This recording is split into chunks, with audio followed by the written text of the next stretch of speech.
ముఖ్యమంత్రి ముచ్చటపడుతుండు కాబట్టి ఇప్పుడైనా ఎప్పుడైనా ఎక్కడైనా మేము రెడీ చర్చకు. నిన్న ముఖ్యమంత్రి గారు పేరు తీసుకొని మరీ పిలిచిండు.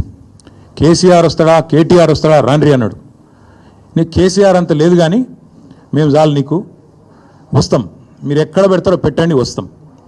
కాకపోతే మేమంటే ఎప్పటికప్పుడు రెడీగా ఉంటాం, ఎందుకంటే ఇలా 10 ఏళ్ళు మునిగి తేలిన వాళ్ళం కాబట్టి మేము ఎప్పుడు రెడీ. కాకపోతే మీకు కొద్దిగా ప్రిపరేషన్ టైం కావాలి, మాకు తెలుసు.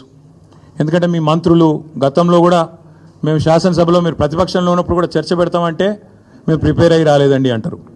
ముఖ్యమంత్రి గారు అయితే ఆయనకు తెలుసు, మీకు పాపం బూతులు తిట్టడమేమో ఈజీ, చాలా ఈజీ కదా. బూతులు మాట్లాడడము, డైలాగులు కొట్టడం, గుడ్డలు ఉడదీస్తా అనడము, గుడ్డలు ఉడదీస్తేనే ఇందిరమ్మ గొప్పతనం తెలుస్తుంది అనడము, ఇవన్నీ చాలా ఈజీ. కానీ ముఖ్యమంత్రి గారికి నేను ఎందుకు 72 గంటలు టైం అంటున్నా అంటే, మళ్ళీ మీరు అక్కడికి చర్చకు వచ్చి బేసిన్లు బెండకాయలు అని చెప్పి ఆయనతో ఉన్న పరువు తీసుకుంటే తెలంగాణ ముఖ్యమంత్రి పరువు పోతుంది. ఇప్పటికే మీరు ఎంత సిగ్గుమాలిన వ్యక్తో ఇప్పటికే అందరికి అర్థమైపోయింది.